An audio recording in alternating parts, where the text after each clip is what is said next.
aqui para que alguém... Gente, esse barulhinho começou a gravar só agora, não acredito. Será? Começou a gravar só agora, Fred. Tava rodando a coisa ali. Meu Deus do céu, tá cada vez melhor esse Meet. Bom, então vamos voltar aqui. Bom, moçada, vamos falar do while. A gente já viu o while e a gente já viu o for. Qual a diferença do while em relação ao do while? Os dois são bem parecidos e bem diferentes do for. Então, quando a gente quer utilizar o do while, a gente tem que ter em mente que ele vai executar no mínimo uma vez o bloco de comandos. Por quê? Porque ele só faz a verificação da condição lá no final. Então é tipo assim, faça, né, os comandos enquanto verdadeiro. Então ele vem aqui, executa os comandos e verifica. Se a condição for verdadeira, ele continua fazendo. Se a condição for falsa, ele já para e vai embora. Então, é muito utilizado para a gente fazer o quê? Validação. Então, como é que ficaria, por exemplo, a validação aqui, ó, desse número? Eu quero obrigar o usuário a digitar o quê? A digitar um número que seja positivo. Nesse caso aqui, ó, eu posso digitar o -1. O fatorial de -1 é 1? Não, está errado. Não posso aceitar um número negativo. Não tem fatorial de número negativo. Então, se eu quero. Ou melhor, será que tem? Alexa, existe fatorial de número negativo? Aqui está algo que encontrei na web traduzir. De acordo com Fora.com, não existe tal coisa como fatorial negativo. Viu que maravilha? Hã? Então, não tem fatorial de número negativo. Então, como é que eu faço para garantir isso? Para mim não dar uma informação incorreta. Eu vou fazer uma validação. Fred, é como? Você vai colocar aquele if lá e falar que está encerrando o programa? Não, moçada. Aquilo lá é uma verificação. Se o cara entrasse com valores incorretos, aí eu finalizava o meu programa.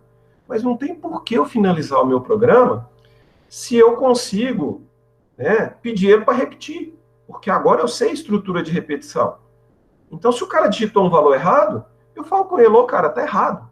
Digita um valor correto. E para a gente fazer isso, a gente pode utilizar a estrutura do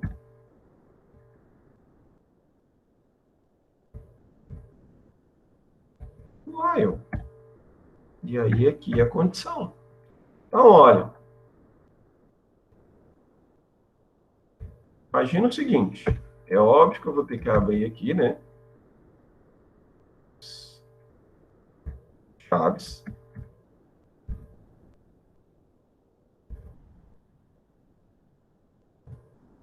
Abrir as chaves aqui bonitinho, ó.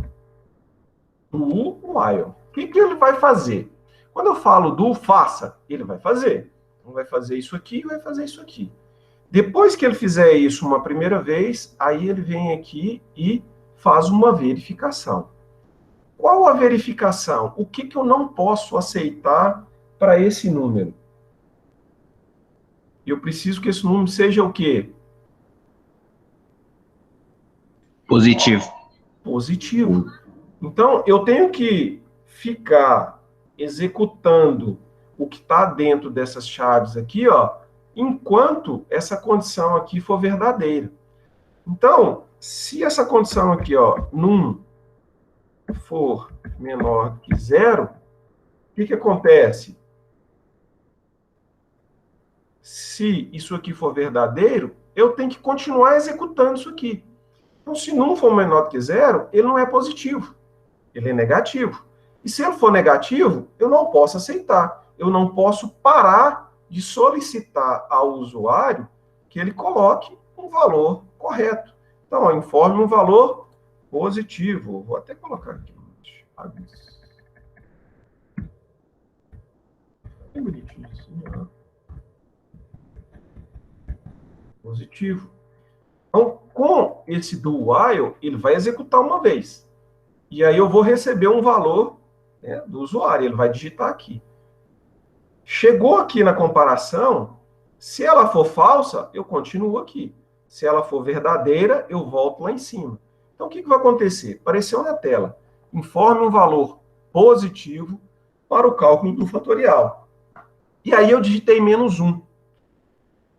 Menos 1 foi armazenado dentro da variável num. Aí eu venho aqui na minha condição. Menos 1 é menor do que 0? É verdadeiro. Se é verdadeiro, eu vou continuar a executar quem? O laço. Ele volta aqui em cima, ó. Informe o valor positivo para o cálculo fatorial. O cara vai digitar e verifica de novo. O cara digitou menos 2. Menos 2 é menor do que 0? É. Então, ele vai continuar executando. Vai parar que hora? A hora que essa condição for falsa. Como, por exemplo, o cara digitou 4. 4 é menor do que 0?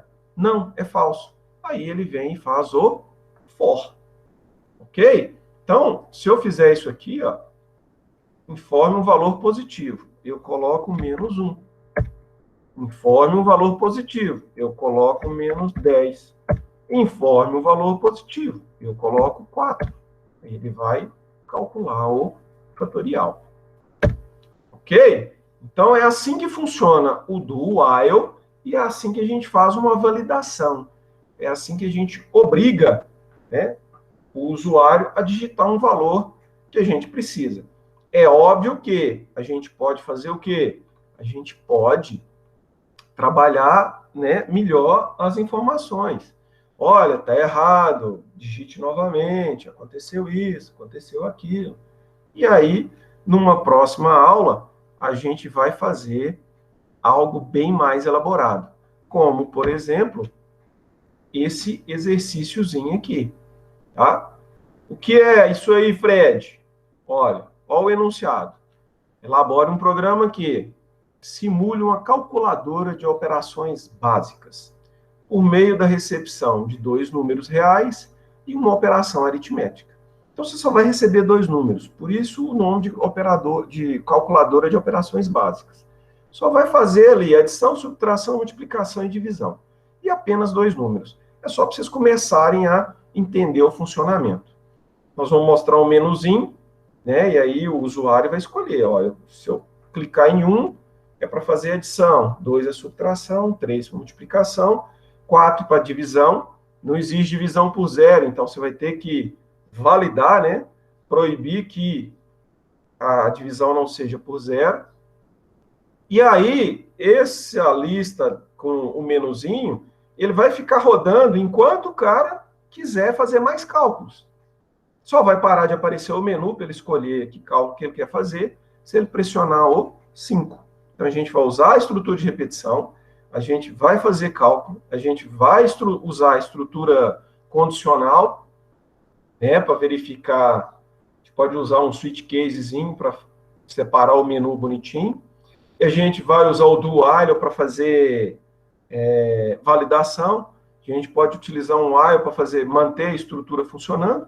Uma série de outras estruturas. Então, esse programinha aqui, na próxima aula, ele vai requerer um pouquinho mais de tempo. Ele é maior, mais complexo, e é preciso que vocês entendam. Ou então, se vocês já quiserem trocar uma ideia com o Kenzo já pode dar uma luz para vocês. E aí, na próxima aula, a gente resolve juntos, ou simplesmente tira as dúvidas. Então, A, você vai listar as opções, o menuzinho. B, você vai exibir o resultado do programa. E aí você vai fazer o quê? Repetir novamente, aparecendo o menuzinho, enquanto esse usuário esteja digitando uma opção que não seja a 5. Ele pode fazer várias operações sem ter que parar de executar o seu programa e ter que ficar parando, executou, acabou, executou de novo, acabou, executou de novo, acabou, e assim sucessivamente. Então, esse aqui é o nosso desafio para a próxima aula.